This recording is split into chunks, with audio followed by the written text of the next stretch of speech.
All right. Welcome to this week's session, ROAR.PiTrade Live. Most of you, I think, know me. If you don't, I'm Rob Isbitz. And I like to say I'm the guy who created ETF Yourself, but I certainly didn't create the ETF.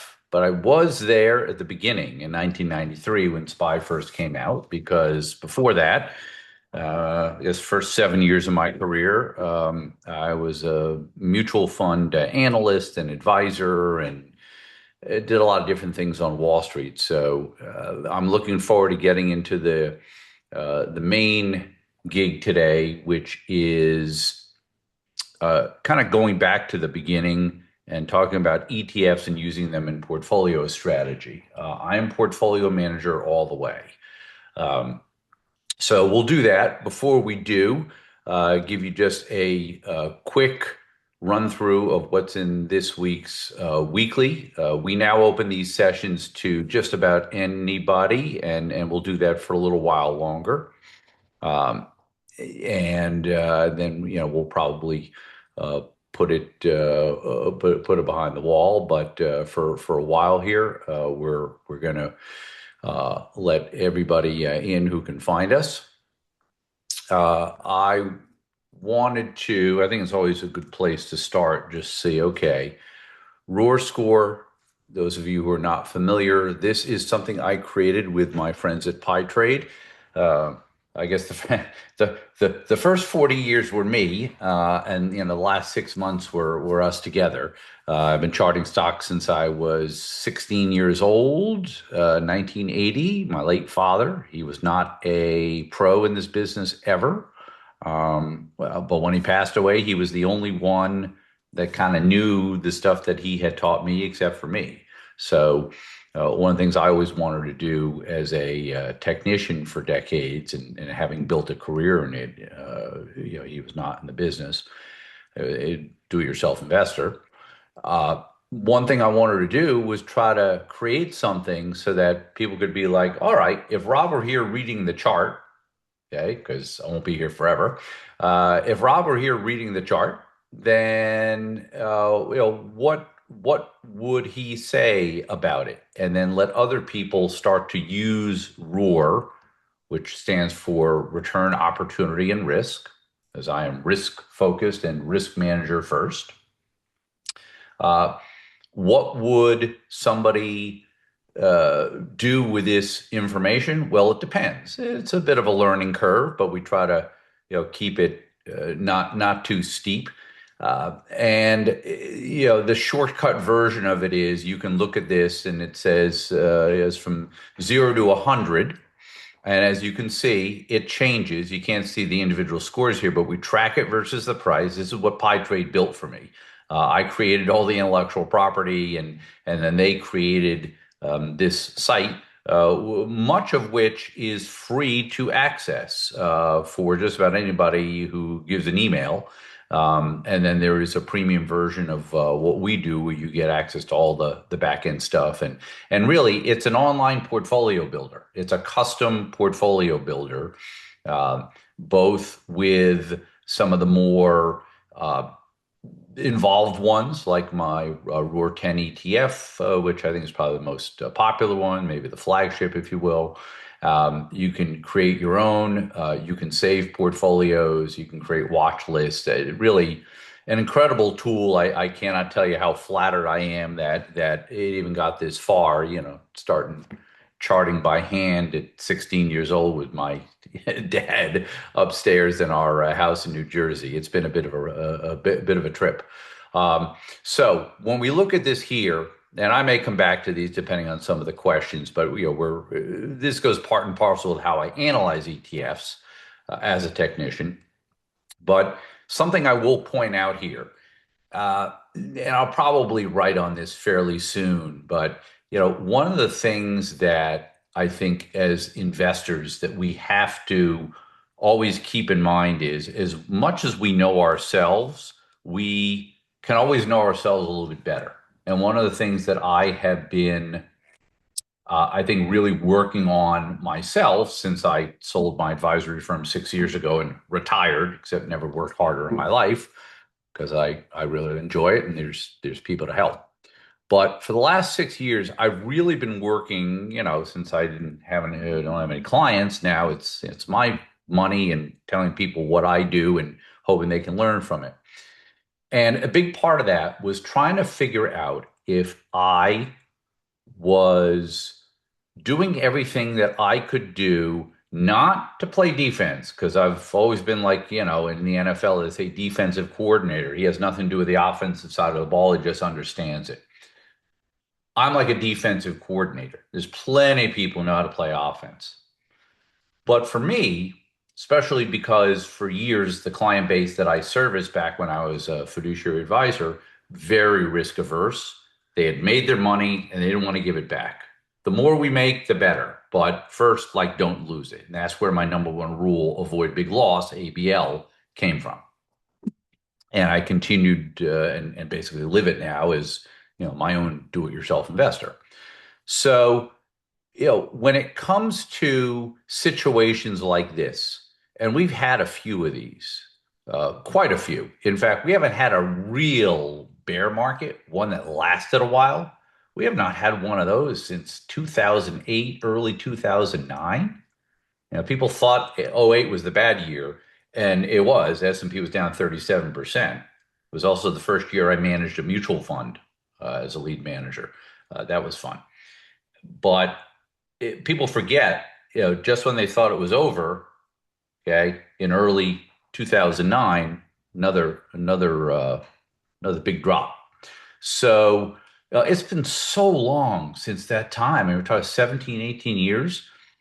The memory of it has gone away because even if you were an advisor, I should say, if you were an investor back then you probably weren't an investor like you are now. I mean, now I'm going to be 62 years old soon. Okay, back then I was in my mid 40s. I wasn't thinking the way I am now. At retirement's one day. Okay, well, you hit 55, 60, even 50 for a lot of people now. Or if you're 80 now and you were 60 then, it's just different. It's just different. So that memory loss or lack of ever having that memory of how to really manage risk because the market doesn't always just go down and pop back up. In fact, I'll extend this out a little bit. Okay, we've had a couple of these here, right? We had this one in this was the tariff tantrum, as they say, and this is the one that I was just showing bigger. I went back 3 years. But, and look, whether it's my approach to managing risk or one you develop on your own, hey, I'm here to transfer knowledge. But it occurs to me, in my own efforts to try to get more offensive minded alongside my defense. I found that this is a very good tool because it's warning me, hey, this is not saying sell or buy. I don't do like buy, sell because everybody, in this room now and anybody listening to the recording uh, will have a different take. Okay, you could look at the S&P right now, and if I said to you, how much of your portfolio do you want in the S&P or things that move like the S&P? Everybody have a different answer. Okay. So what ROAR does is it tries to give a sense not of is it going to go up or down, because if you own 10% of it and it moves versus if you own 1% position in your portfolio, 1% position versus 10 versus the whole thing being in the S&P 500, which is the case for a lot of people, 401ks and the like. If you have those different levels of position size, it's going to impact you a ton more or less in terms of dollars. So to me, it's not about what are the picks, my buys, and my sells. It's what do you do with this thing? That's what I ask myself for everything. And I have a portfolio construct, and I'm going to cover it in a minute, kind of toward the end of the slides that I put together to talk about why so many ETFs just aren't worth the time of day. Okay, and I'll explain why. But been thinking about risk management because I always am. And we've had a few of these false alarms here. So it's good to have a signaling system. But I guess, to finish this little preamble, what does a 60 mean? Well, 100 would be like the coast is clear. It doesn't mean it's going to go up. It means that there's a much better chance that the next 10 to 15% move is going to be up instead of down. And again, getting in the mindset here to talk about ETFs and break some of the mythology that surrounds it is because there's a ton, a ton. I've seen the whole thing grow up 33 years since the first one. So, you know, the thing for me is anything you buy, it can go up a lot or it can go down a lot. Maybe it'll go nowhere for a while, but eventually it's going to make a big move. It may take days, months, years. If it's Micron and it's today, May 26, 2026, Tuesday, it went up almost double 10%. It was up almost 20 at one point today. So, you don't know. So all you can do is try to get a sense of what the trade-off is. Anything can go up at any time for any reason, but how much risk of major loss is attached? That is ROAR in a nutshell. And so when I look today, having recovered here from, being in the red zone, which was like, hey, this doesn't mean it's a sell or that it's going to go down. It means that the odds are increasingly against you. Why? Because if I were to look back at the actual chart, the bar chart or somewhere else, it's telling you the risk is getting higher. Doesn't mean it's going to follow through. And as you can see, very often it doesn't. But if I showed you ROAR scores for something where it had fallen through the floor, like a lot of software stocks, for example, then you would see it.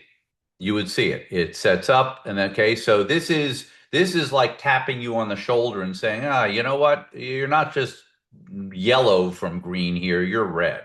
Okay. And obviously this site has all the explanations, and we try to put as much information out there. So S&P is at 60.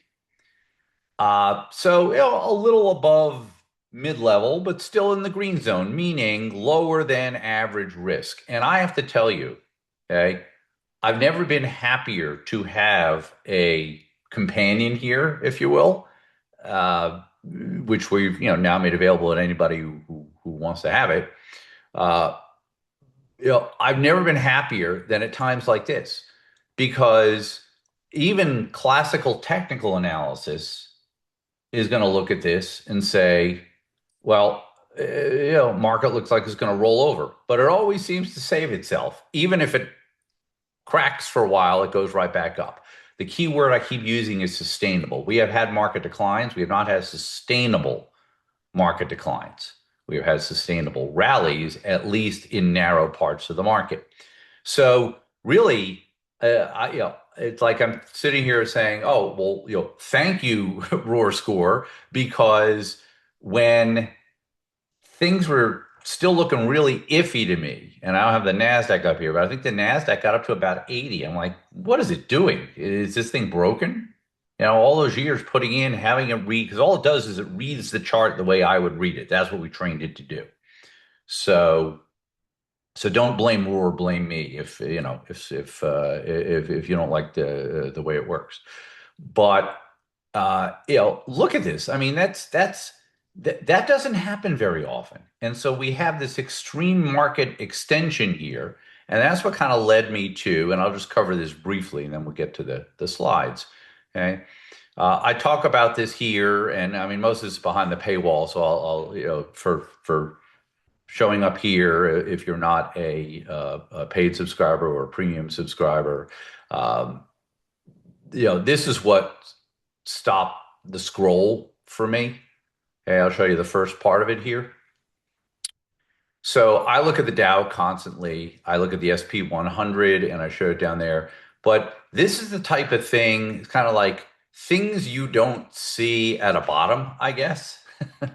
I don't know if it's top, okay? And I've trained myself not to talk too much in terms of tops and bottoms because again, position sizing, okay? You know, I have not abandoned equities, no matter how bearish I may want to be in my heart. I don't abandon it. I just play it a different way. Okay. We happen to have in our midst today somebody who does a lot of work with options. I do a lot of work with options, probably not as much as this guy, but I will say in a language that he will definitely understand. Okay. I'm all about convexity, deep out of the money call option buying at a time like this because volatility is so low. It's cheap to do it. And I just like sitting back there with a part of my portfolio and saying, all right, NASDAQ, or even three times the NASDAQ, TQQQ. I've messed around a little bit with that. These are trading accounts, not core portfolio, but I won't explain the point. The I will dare the market to keep going up because markets don't work the way they used to. Pandemic changed everything. It was already changing, but as a result, the you get things like this much more often than we used to. Eight Dow stocks up when the Nasdaq is flying. Okay, and frankly, I assumed that all the tech would be up here, and it's just one day, but I think it's a good microcosm of what is going on more broadly at this point in the stock market with it being so narrow to the point where even the Mag 7 tech names um, are kind of up and down a bit, some more down than up.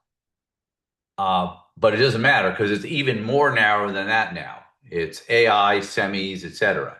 We are at the point in the market cycle, in my view, having lived through and invested other people's money as a much younger man in the 90s and through the dot-com bubble.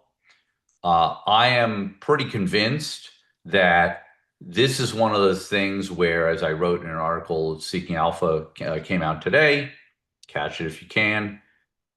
Uh, I could see a 20% move in both directions in the next 6 to 12 months. And if it plays out like 2000, you'll see 20% up from here, and it will probably happen fast if it does. That was the story of early 2000, and it would get more and more narrow, and people will be all over the media saying, oh, I can't believe this, and there will be other people saying this is going to go on forever because AI is going to save us all, and yeah, ultimately, it will come crashing down to earth. But been a long time since I have been one of those people trying to figure out when it's going to happen. So what do we do instead? We play offense and defense at the same time. Everybody has to adjust this to their own situation. I'm working on a portfolio builder, which hopefully we'll be able to bring out this summer, where you can kind of plug and chug, as we say. Okay, using some of your own coordinates, not a like an advisory system. It's not going to be necessarily telling you what to do, but it's going to make it so that once you have your opinions, you can put it in and it'll help you build it.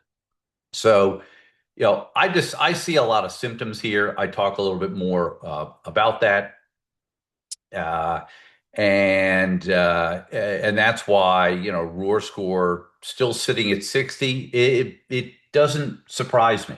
It not as much as it might have maybe a few years ago. Okay, so and as a reminder, if you have any questions, I mean, I love open mic. We'll do that kind of at the end, but you can also put anything in the chat, whether it's from that kind of introduction and market update. I always like to give my latest thoughts and not just go to, let's say, the topic of the day. But this is the topic of the day. So why do I say that 97% of ETFs don't matter because when you see how many there are and when you see how many are redundant with each other, then I think maybe you'll see what I do, which is, and I'll steal my own thunder here. I mean, there's over 4,000 ETFs. Might be more than listed stocks. I mean, we have the Russell 3000 that covers just about everything. We got 4,000 ETFs. So, something is awry here. Okay, we've got that many of them. I don't know if there's more than 100. Frankly, I'm not sure if there's more than 25, 30, or maybe 40. I've whittled my list down from 4,000 to what was about 120, 125. I'm now down to 75, and I'm stress testing that. Not that they're bad ETFs. It's not good or bad ETF. It's about redundancy, and it's about giving yourself a false sense of security by saying, I'm diversified. I own the Dow, the NASDAQ, and the S&P 500. Oh, and I own this growth fund, and I own this tech growth fund, and I own this high quality growth fund. So I've got dividend growth. I've got them all. Guess what? In a bad market, correlation goes to one. They're all correlating together. Okay. And the only thing that will go up are things that are specifically designed to go up when the market goes down. Inverse ETFs, volatility ETFs. I'm going to stick to ETFs from here on, not talk about options and stocks, et cetera. So that's it. And frankly, look, I mean, I'm speaking from experience, and dare I say that this is how I made my career. My career was made in the dot-com bubble, and then it was really made in the financial crisis, 2007 to 2009. Uh, Not because I'm smarter than anybody else. It was because maybe it was my dad's doing. Okay, grew up in New York City during the Depression. All right, he was pretty conservative guy when it came to the investing. But I was very much trained early on that you have to account for everything that can go wrong, and then you can focus on what can go right. Let me just read this before I go to the next one. Okay. A lot of people are collecting tickers, kind of like the example I just gave. Uh, a lot of times people, and I don't want to get too fancy with the terminology, but uh, there's beta and there's alpha, and I'll explain the difference in a moment. But there's a lot of people walking around thinking that they have some, really great ETFs in their portfolio because they've done well in the past. I can take these situations, and I do this all the time in the comments section and the articles, Seeking Alpha, and to anybody else who will ask. One of the things I hope will be the output from this for anybody listening to it is that you'll go back, you'll look at what you'll own, and you'll say, oh, crap. When the market goes up 10%, this thing goes up 13. When the market goes down 10%, it goes down like 13. I mean, generally speaking, it's just beta. It's just more volatile in the market in both directions. If it's more volatile in the market on the upside and it's less volatile on the downside, now you have something. But there's not a lot that does that. And the biggest issue is people end up collecting tickers or collecting securities instead of building a portfolio. Okay. So anyway, sum it up this way: too many tickers, too little difference. All right. This is a Wall Street thing. I mean, I spent enough time on Wall Street to know how it works and maybe how to separate some of the hype from the reality. I mean, look, product launches. Okay, it's like everything else, right? How do they make money? I don't begrudge the product makers. At the end of the day, people buy the stuff. Okay, I mean, if I were in their business, I would be cranking out the covered call ETFs as fast as I freaking could. Not because I think it's good for the investor, but because people are buying them. Well, that's sales business. Not everybody in Wall Street's a fiduciary, okay? They don't have to be. It's buyer beware, especially in this wide open, do it yourself oriented, independent, uh, driven market that has developed. So lots of copycats, okay? Fancy labels, like I said. And they give you beta, they give you the volatility, but they don't give you alpha because the volatility is all based on the market. I'm not going to get too fancy with it other than to just look up something called R squared if you're not familiar with it. R squared with the two, or just R squared. Okay. Very simple definition. I used to do this with clients all the time.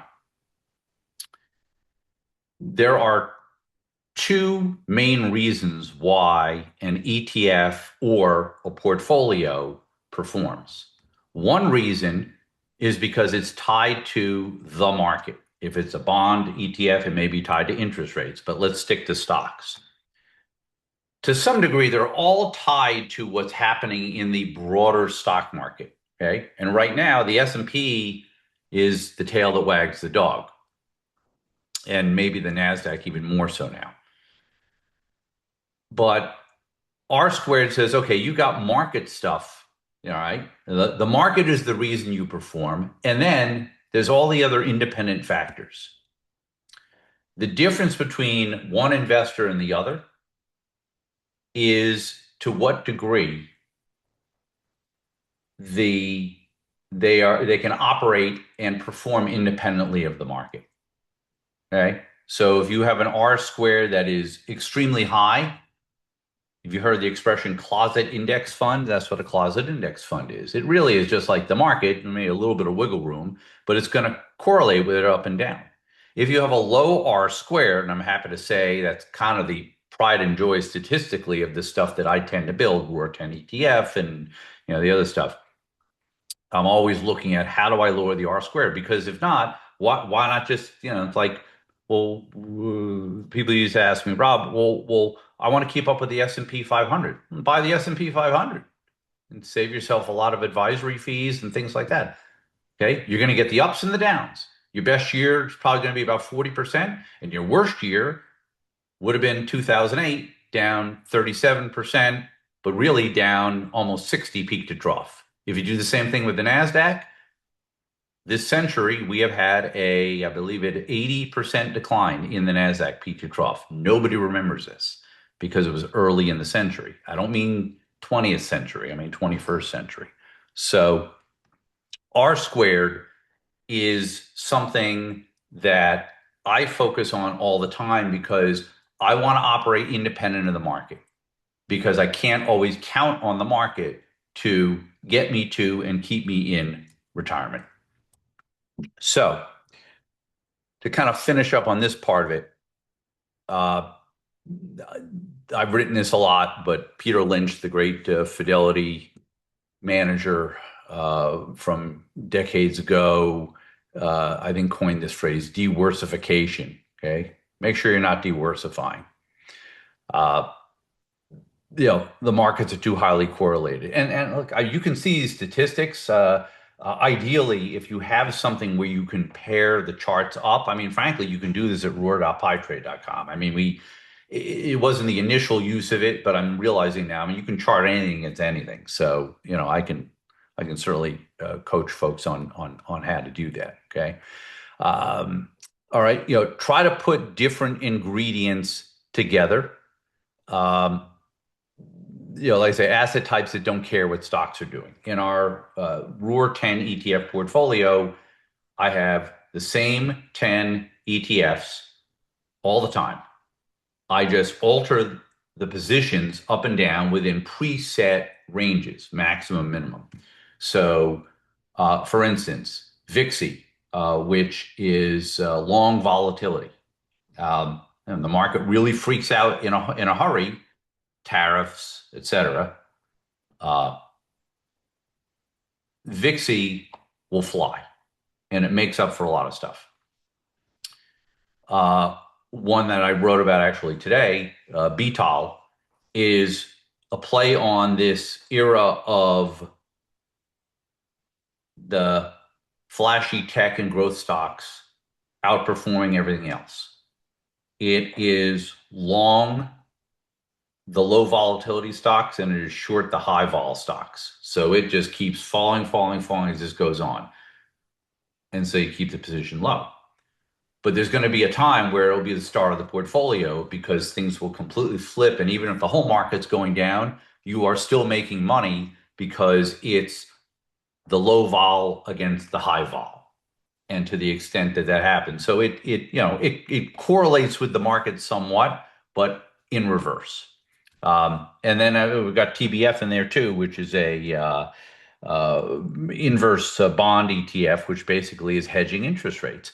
These are three of many, many different ways that you can put some other ingredients in. Yes, gold can help. Sometimes gold doesn't help. Yeah, maybe oil or energy can help. But sometimes if you own oil stocks, the market decides they're going to treat them as stocks. And if stocks are falling, so are your oil stocks. I was looking at that today. Haven't finished the research yet, but I'm getting a sense that there's maybe a little bit of breakage between the oil and the oil stocks forming. I've seen it over and over and over again. That's what happens when you do this for 30 something years. Uh, all right. So look, we all want to avoid surprises as investors, right? Positive surprise, good. Oh, I didn't think that my semiconductor ETF could do this well. Good for you. But what about when you say, wait a minute, I thought I was diversified. No, you were diversified. They're all going down together because they're all tied to the same AI trade or whatever. All right. You want to realize this now, not after it happens. So, uh, I give AI credit for this one. I didn't come up with same engine, different paint job, but I like the analogy, so I kept it. Um, so, I mean, yeah, and I'm using a more comfortable term here, performance match. Okay. This is basically to what degree they have a high R squared to each other. How much of the uh, NASDAQ is explained by the S&P? Well, they do move a lot together. But then you look at, let's say, the top 20 stocks, which is an ETF I like, um, but only as long as the top 20 are doing as well as they've done, or the top 50, or even dividend growth. I mean, same blank, different day. Okay, that's how I'd sum it up. All right, and I'm showing you four of them. I'm telling you there are over 4,000 ETFs, or let's see, I think it's about 4,400 ETFs. If there are, is this 4,400? I'm telling you, at least 4,000 have some degree of this that you would say, oh, I don't need that too. Okay. That's why I was able to shrink the whole thing down to 10 ETFs in one case. Frankly, for people that are either newer or really just want to be totally hands off. I mean, I run on the site a two ETF model portfolio. I've run it live with my own money since in the beginning of 22, almost 5 years, 4.5 years. Um, it outperforms a lot. And all I'm doing is applying the ROAR score to stocks and cash and readdressing it once a week. It doesn't have to be that difficult. It can be simple. Plus, if you go simple for the core of your portfolio, speaking like portfolio manager, you now have all this extra room where you're not going to the roulette table as much as you're saying, I'm going to take a little slice and I'm going to try to supercharge my return, knowing that if I take, I don't know, pick a number, 5% of my portfolio, and I literally acted like a two-bit gambler and lost it all speculating on options, I've only lost 5% of my portfolio. If I do that with 100% of my portfolio, I'm out. So remember, you can only lose the percentage of what you put up that you lose. So thinking in terms of position sizing. I just don't think there's enough of this out there. That's why I continue to drone on about it, week after week and a lot of this stuff. All right. So this didn't happen by itself. It wasn't always this way. The markets were not always this correlated. Of course, we also didn't have so many funds. Uh, but, you know, 25 written about is a ton. 25 mega cap stocks are, I believe, slightly more than half of the S&P's weight right now. You know what that means? The others collectively, I mean, it's kind of like a disparate group of, and this is not political, but I'm using something related to politics. You have two big parties, and you've got a bunch of little parties. Every time I go to vote in the presidential election, there's like 12 candidates. I've heard of two of them. And the rest of them, all these little splinter parties. Well, it's kind of like that in the S&P 500 because if you're not one of the top probably 50, 75, I think 100 of the stocks out of the 500 are like 75, 80%. The others don't matter. Even beyond the top 25 to 50 don't matter as much unless they're all moving in unison. But with so much money going into index ETFs now, it's a self-fulfilling prophecy. Index fund manager does not say, what am I going to buy with the new money that came in? Or, oh, we got some people want money out. Fine. What am I going to sell? They just sell according to the index. All this automated investing or passive flow, as they say, because 401k money coming in so much, it's it's an accident waiting to happen, but it hasn't been an accident yet. Okay, so uh, why do we keep falling for this as investors? This ETF uh, situation where they're not as unique as they seem. There are unique ones, but there's a lot more overlap. Well, people are curious, right? Yeah, let's go after this, okay? Um, maybe, the best homework you can do here is go back and look at your portfolio and say, okay, do I really own the same thing a bunch of different times? It's not going to make it go up any more or less if I own Nvidia, is a big position in five different funds and I only own six funds. Um, all right, so this is an issue.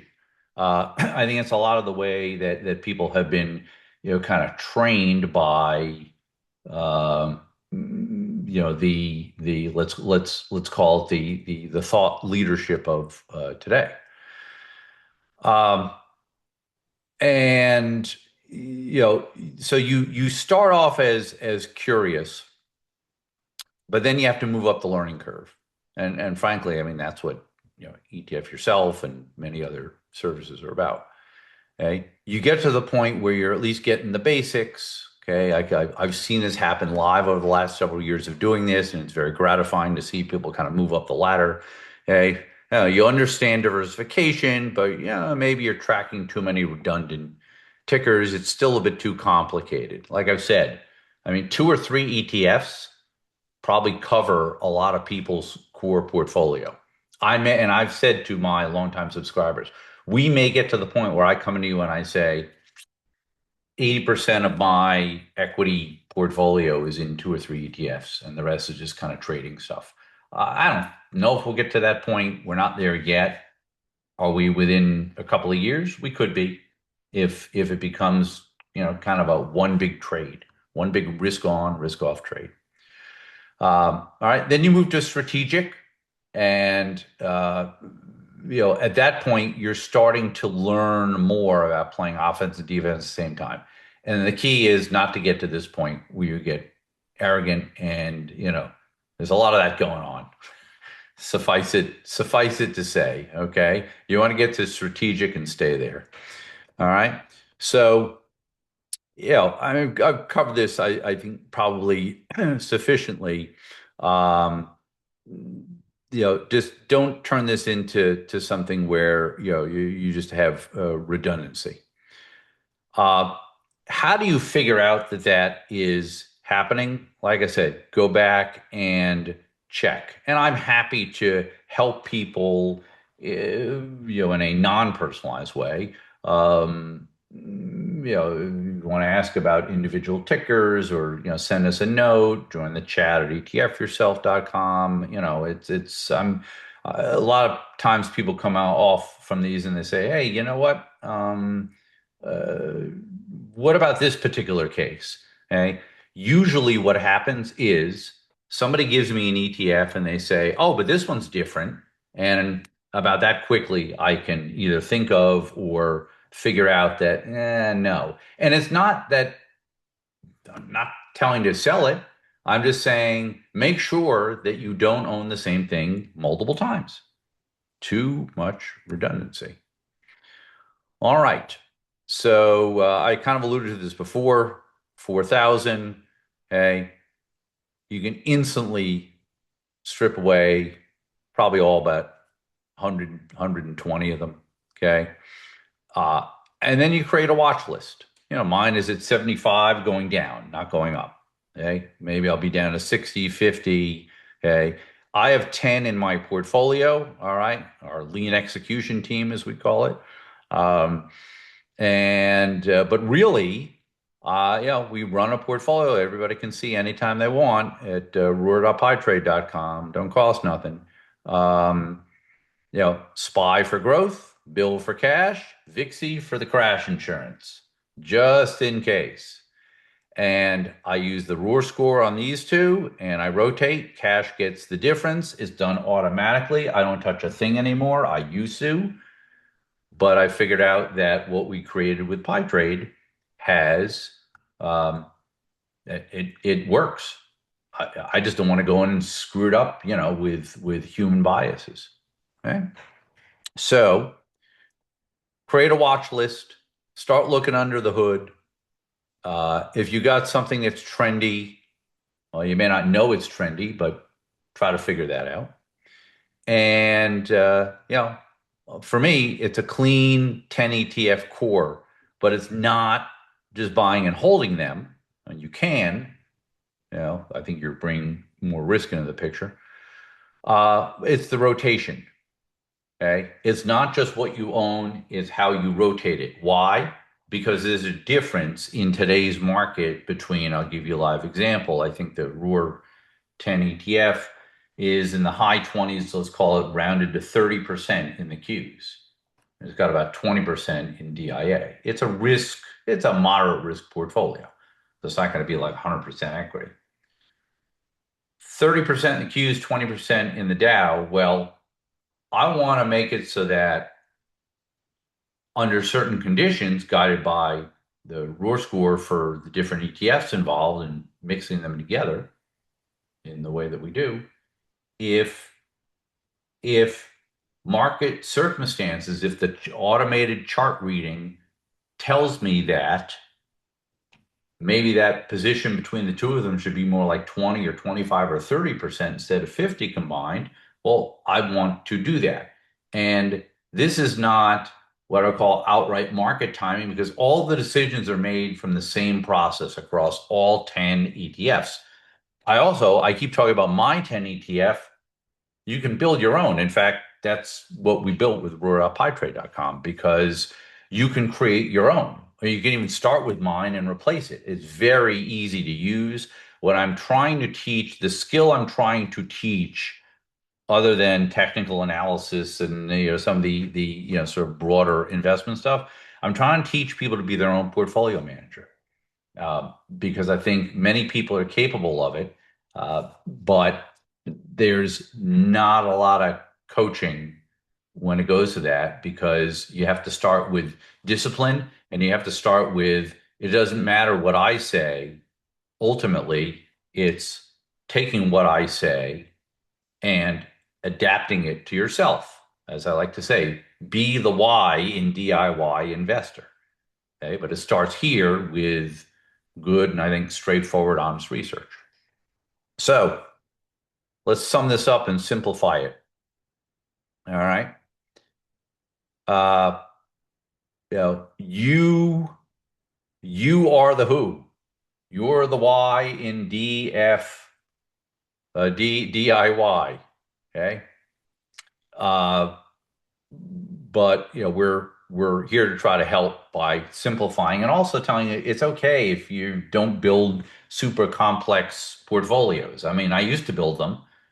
I stopped building them and started streamlining and simplifying, and letting the ROAR score, guide me on top of that.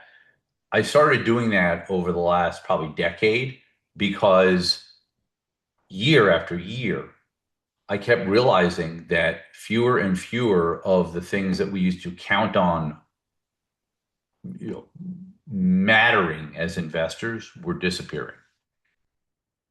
So that's the who.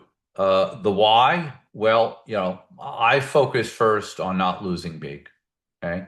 Uh, and then I try to make as much as I can. Like I said, in an environment like this, I might have a much lower equity allocation than normal, but it doesn't mean that I can't absolutely crush it in a continuation of what we have just had. Okay. You don't have to use leverage. You can. Uh, you can just use the wide range of tools that we have to have less money at risk, uh, and try to get outsized results. That's a different conversation for a different day. And the how, um, make it repeatable. Um, I mean, ROAR does part of that for me, but I still look at the charts all the time because that's me. But this is where I think the whole genre or generation of, give me your picks. I mean, depends what you're going to do with them. Uh, I can say, I don't know, pick anything. Okay, stock XYZ. Is it a buy? Well, it depends. If I'm putting 1% of my portfolio in it and I like the chart, I might not even look up what the company does because I'm a chartist. 1% position, I'll put 1% in anything. Now you start talking 5, even 4%, 10%, 20%. I'm gonna buy a bunch of these, you're saying. I'm gonna buy, a lot of stocks in the same industry or an ETF that covers them. That's a whole other story. That's why to me the buy, sell, hold thing is really pretty useless. But as they say back in the day, it sells papers. Okay. Um, you know, I could do a whole session on this, but divide everything into offense and defense and then let them work together. I guess I would say for those of you who are sports fans, especially if you're in the New York area, my dad was a big New York Knicks fan, so getting a little bit of enjoyment out of that. Sorry if you're one of the teams they beat, but in basketball, unlike baseball, and in baseball, you're either in the field or you're hitting. This is more like basketball or maybe hockey, or soccer. You have to be playing offense and defense at the same time. Oh, there's times where you're going to want to play more offense and times where you're going to want to play more defense. Okay. But I mean, when the Knicks are, up by 4 points with 30 seconds left and the other guys have the ball, the crowd is not shouting offense, offense. They're shouting defense, defense. So keep that in mind. You have to have a mix of both, and it's like designing a roster for a sports team. Okay, who's going to be good for us on offense? Who's going to be good on defense? And some are going to be both. Okay. All right. Talked about this, everything to me, you gotta come up with what's the most you're gonna want to lose, okay? And still be comfortable and be honest with yourself. Use those position weights, okay? Prune your list ruthlessly. Like I said, I'm down to 10 plus another 65 shrinking number, you know, realistically, there's probably, other than trading, I mean, trading, you trade just about anything, but as far as what I consider in a portfolio, just not that many. because it's no longer needed. In fact, the Dow and the Qs, the DIA and the Qs, are in ROAR 10 ETF, not SPY. Why? Because I figured out through years of research and seeing this evolve that it used to be they'd move a lot more in sync. Now the S&P is almost like an average. It's because of the way the index is built up, the construction of the index. The Qs and the DIA mixed together give you a fighting chance to do better on the upside and better on the downside than SPY alone, because SPY almost like neutralizes a little bit of both of them. You see it on days like today. It's kind of what I started the program with, right? 8 Dow stocks up on a day when the Nasdaq is flying at the, based on a few stocks at the top.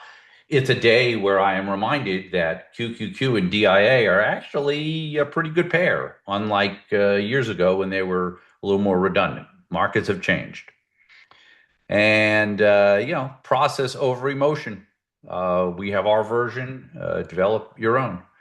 And like I said, a two ETF portfolio is one place to start. In fact, if I thought there was demand for it, I would do a whole session just on starting with two ETFs. I'll only mention two ETFs. I'll spend the entire time. I don't think it'd be this long a session, but um, people start to realize like, all the things you can do. And then once you understand that, once you've got that set, now you can go and start filling out the rest of your roster. But you have to get the offense defense right first. And the simplest way for offense and defense is SPY for offense and cash or T-bills for defense. Okay. So, end of formal comments. And let's see. So if you have any other questions for the chat, go ahead. All right. Question: how do you deal with capital gains taxes when rotating between the whittled down ETFs in your portfolio? Let me make sure I understand the question first. So let's see. Capital gain taxes, rotating between, okay, right.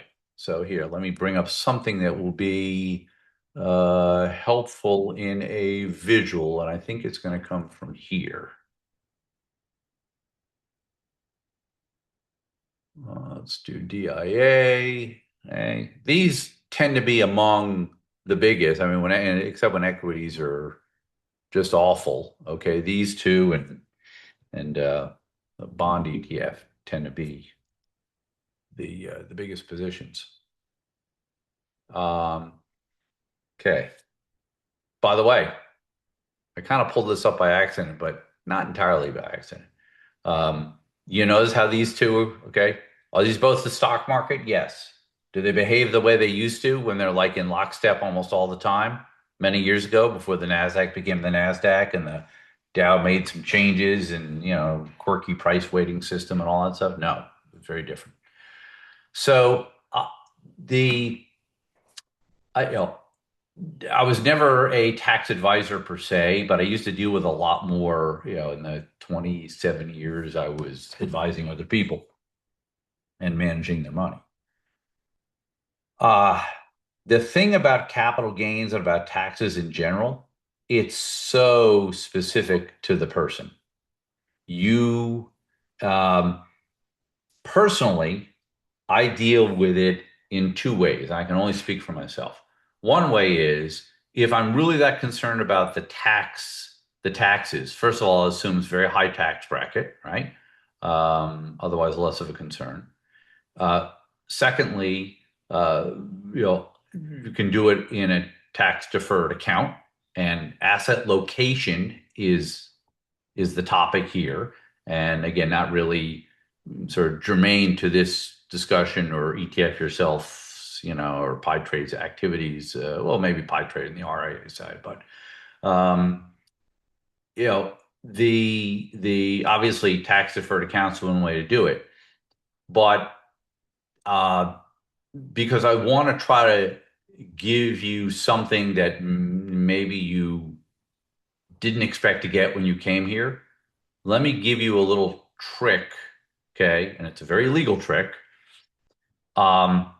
One reason I don't worry about capital gains, even in my taxable accounts, first of all, if I'm paying a lot of taxes, it means I made some good money. Secondly, um, if I'm at the point in the year, and let's say August, September, maybe October,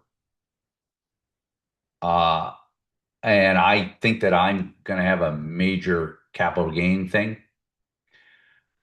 uh, I will decide, okay, do I want that? Fine. If not, and this is where CPAs come in, this is where, tax advisors of all kinds come in, good financial planners, CFP, which I never was, I was an investment manager.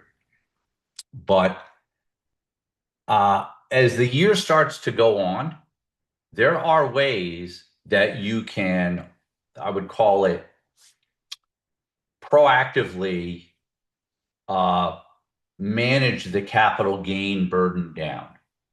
And I'll give you a very simple example. Okay. And now I will actually here. Let's say that you're just rip roaring with the Nasdaq, okay? And you're getting to the point in the year where this is going to be rough. Well, I don't want to have to sell my QQQ, do I? Okay, no. But you know what I can do? I can neutralize it by also putting a chunk of money into the inverse Qs or put a smaller amount of money, I use these all the time, into this one. So you can see here, let's go over a shorter period of time. It's been a good month for the market, right? Okay. So the Qs in the last month are up 8%. Well, this one's down 21%. I'm not intentionally losing money. I'm avoiding having to sell this and produce more realized capital gains by pairing it with something that is going to neutralize. You don't have to do it 100%. I mean, you can do it partially, et cetera. You can also use options for this. Again, I don't want to get too far down the chute with this, okay? But you could use a put option against it the same way. If the idea is to defer the taxes until some other year, that's one way to do it. There's so many, the thing with taxes is, it becomes a rabbit hole very quickly. But hopefully, just like people don't think about this because I don't think anybody is telling them. Well, I used to do this all the time with clients. I had a couple of clients who specifically were like, hey, I'm on Medicare and I can only make a certain amount of money, and I'm an attorney, and I still do a little bit of project work, and I have to make sure that my earnings are, So we would proactively go using simply portfolio management and do that. So when it comes to taxes, there's lots of ways that you can do it. Now, if you're going to be tactically allocating between a bunch of different ETFs, yeah, you have to decide. One way to do that, and this may be a little more directly to what you're asking,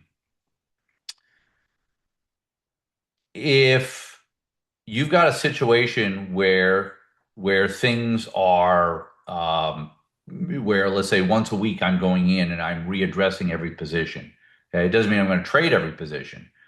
But one thing you can do is at the portfolio level, you can say, okay, I'm only going to make a change in a position when something uh, goes out of balance. Like if the Qs are at 25% weighting, well, if it goes to 25.8 or 24.2, I'm going to leave it alone.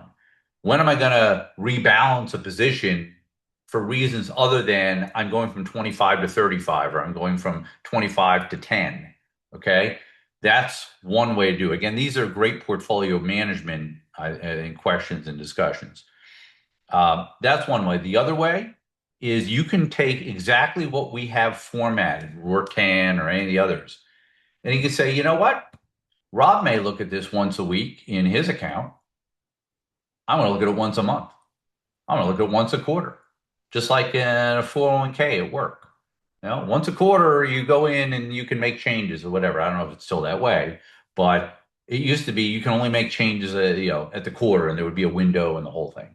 So many different ways to do it with the taxes. If I thought that there was such demand for that, I would maybe gear up something to cover all these little tax. I wouldn't call them tax saving tricks. I would say confronting taxes your own way, but using the tools that we use, not just to manage risk, but also to to control your own destiny in terms of what your capital gain burden is at the end of the year. Because I can totally tell people that you can do that. You don't want to start on December 28th, but you can start to monitor it during the year. Okay. Let's see. Another question. Based on your prior video session, I would like to build a bond ladder, but I wanted to establish a defensive ETF position as an interest rate hedge, coaching on how to determine the size of the hedge as a ratio to the bond ladder value. Ooh, okay. Might be more than we can do here. In fact, it might be, I've always wanted to have like Rob's mailbag, where people throw a bunch of questions at me and I just do an issue every week or every month where I just answer all the questions. So by all means, fill up the ETF Yourself chat because I'd love to do a mailbag issue. It would be a very efficient way for everybody. But let's see. So bond ladder, defensive ETF position is an interest rate hedge. Well, again, it comes down to a personal decision, but I will show you what my three favorite weapons are. And let's take a look here. Trying to think of what the best way to do this is. Okay, I'm going to put in the 10-year Treasury, which is TNX.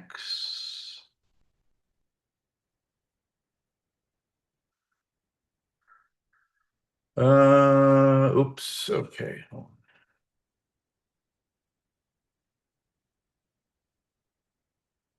on. Let's do it this way. Okay. So this is a chart. Got to go back a little further. All right. This is the past year, and it multiplies it by 10. So that basically this is the 10-year Treasury now sitting around 4.49. So call it 4.5%. Now let's see. Why didn't TBF come up? Hold on. Okay. TBF is, I guess, the simplest of them. Okay. Let me shorten this up a little bit. And I'm going to have to put them up around here. It's not going to be as perfect on the fly as I thought it would be. I apologize, but I'm going to try to give you the idea. You see how these are moving together? So don't worry about what the numbers are because it's doing percentage now. But um, the 10-year went up, and so did TBF. Well, wait a minute. When the 10-year yield goes up, don't my bonds go down? Yeah, but this is an inverse ETF. It basically shorts TLT, the long treasury. So one way to take a bond ladder and say, okay, I've got my bonds in there, I have to hedge it. Maybe I don't want to hedge it all the time, but if you're really concerned, oh, we're going to go to 6, 7% on the 10-year. Well, I mean, it's not going to affect the fact that you're going to get your bond ladder money out when you do, but inflation may take some of the value away. Um, the value net of inflation. Okay, so this is one way to do it. It goes in the same direction as it. And then if you want to have more volatility in your hedge, but be able to put up half the money of TBF, at least, temporarily, okay, there's one of these. All right. And maybe better if I do this versus, let's say, I think IEF is this 7 to 10 years. It's a lot easier probably to look at these things here. Let's adjust that.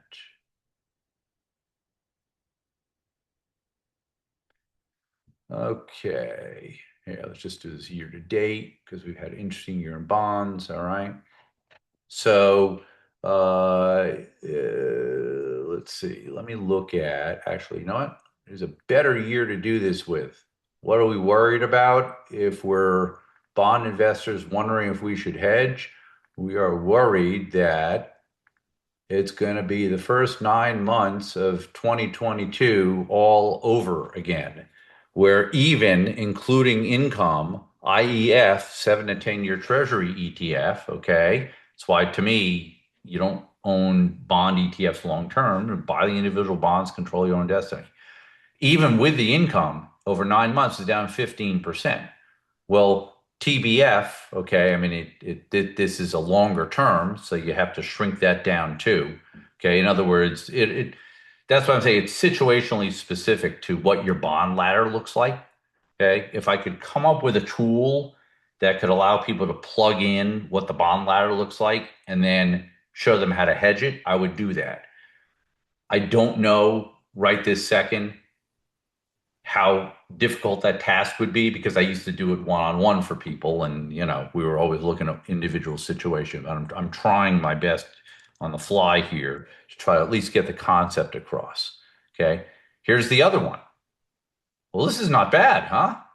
That's 3 times the inverse of the 20 to 30 year. If you have a portfolio of bonds, and let me just knock the others out and make it easier to see. Okay, one way to look at this is to say, all right, this is my bond portfolio, call it. All right. And I have X number of dollars in here. Well, I mean, again, it's not always going to work the same way, but in the worst case scenario, if that's what you're trying to judge against, if this thing goes down 15 and this is going to go up basically negative 10 times this because it's triple levered to a longer term treasury, 20 to 30 year versus this. Okay. I'm glad I chose this example. You want to talk about 10xing it? Yeah, you can 10x and I actually interviewed Grant one time for a podcast, but if you know Grant Cardone, uh, you know lose 15, but you have something else in your portfolio that's up almost 150%. Okay, maybe it's a little bit different here. Let's see.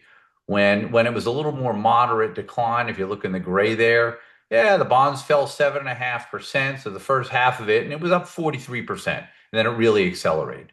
But if you can look at this and say, okay, I'm getting in this case, these things start to look almost like options after a while. Okay, you could buy put options on TLT. I do it all the time. I own some now. Um, you can do it that way, but in just a strict ETF sense, because a little more straightforward, a little easier to control for a lot of folks. Yeah, if you know that you can take a really teeny position in this and cover a lot of this, well, that's one way to look at it. You might have a 5 to 1, 10 to 1 ratio here. You can cover, if you have a 5 to 1 ratio in something like this, you can take 10% of your portfolio and know that in a worst case scenario, half of your price erosion in the bonds, in your bond portfolio, is going to be somewhat neutralized. I'm just walking you through the mechanics. Hopefully, people who hear this won't have to go, okay, play back, like 7 times to understand everything I just said because it wasn't the straightest path. But hopefully that gives it to you. And look, we aim to please. So the more people tell us, hey, we'd like to know more about this, or can you write about this? I mean, we take requests. We don't always are able to fulfill them, but we'll consider anything. I'm a writer. Okay, so let's see. Question, and if there are no more, this will be the last one. But so if you have any more, get them in or bring up your microphone, unmute. Notice there have been no trades in ROAR 10 since May 6th. Is this because changes in proportions were too small to do a trade? Ooh, that's a dang good question. And so let me try to the simplest way to answer this portfolio without going too long. And here, let me pull this up here. Boom, boom. All right. So this is the snapshot as of today. These are not my actual positions. My actual positions learn from this, and then I make a final call every Wednesday, like I do, and sometimes not Wednesdays, but the idea is every Wednesday formal review and see. Okay, but these can change, by tomorrow morning. But if you look at it, like, well, it is sometimes the best move is no move at all. Best trade is the one you don't make. So think about it. It's been since May 6th. So here, this is the magic of this system. May 6th was the last time that we did any trades. What has happened? And again, so the portfolio overall, okay, since that time, and again, this is not the exact portfolio, but it's in the neighborhood.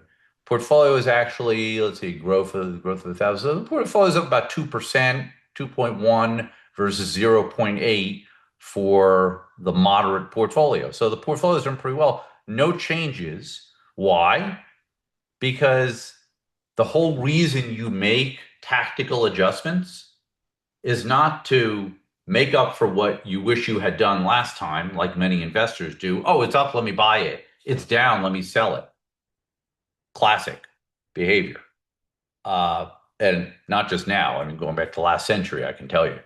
So when you have, when you have a decent sized equity component and the commodities which have been up and down as PDBC, about half oil, half other commodities, a little bit of gold. Okay.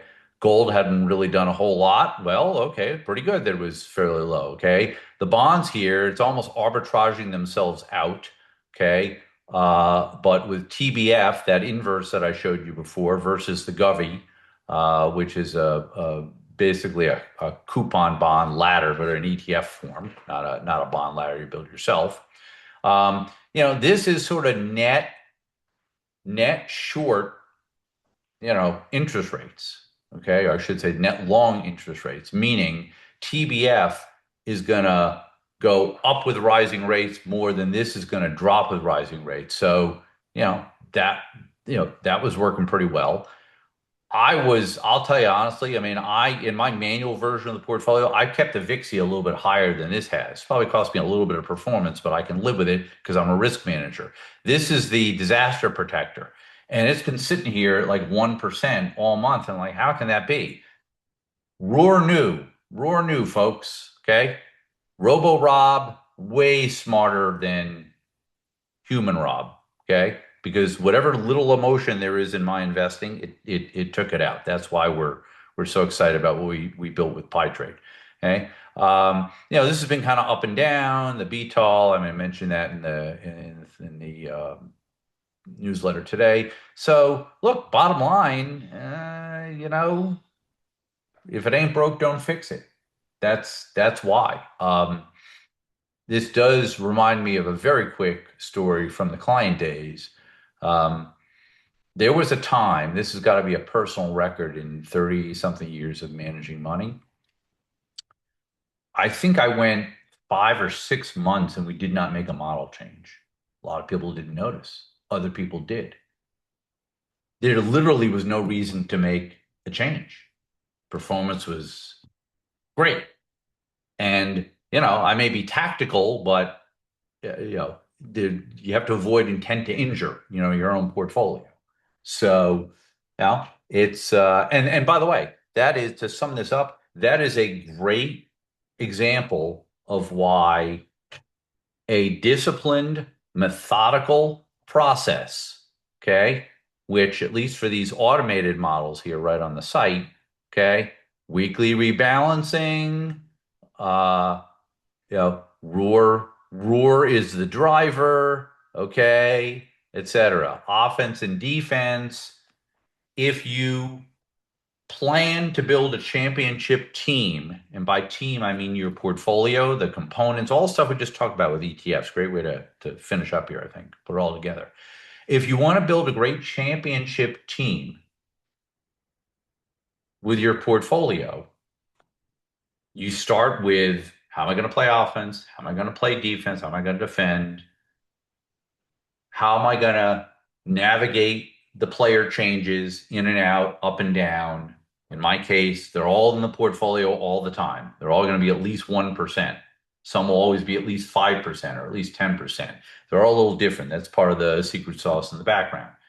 But that's the case. You're going to have you do all this pre-planning, and then you know when you win games, make the playoffs, win the championship, it's like, oh, it didn't just happen because we threw our finger in the air. It happened because we were intentional and we built a portfolio as an organization and, you know, didn't just rely on what they say, et cetera. And that's what ROAR plus portfolio construction, the way we've done it here, that's why it works. And, that's what we coach. Any other questions? All right. Well, thank you all for joining us. And we're going to, I think, probably have a slightly abbreviated schedule during the summer. It probably won't be every single week. But look, like I said, we're user driven, subscriber driven, especially. So, let us know what's on your mind. See us in the chat and look forward to seeing you again soon. Thanks.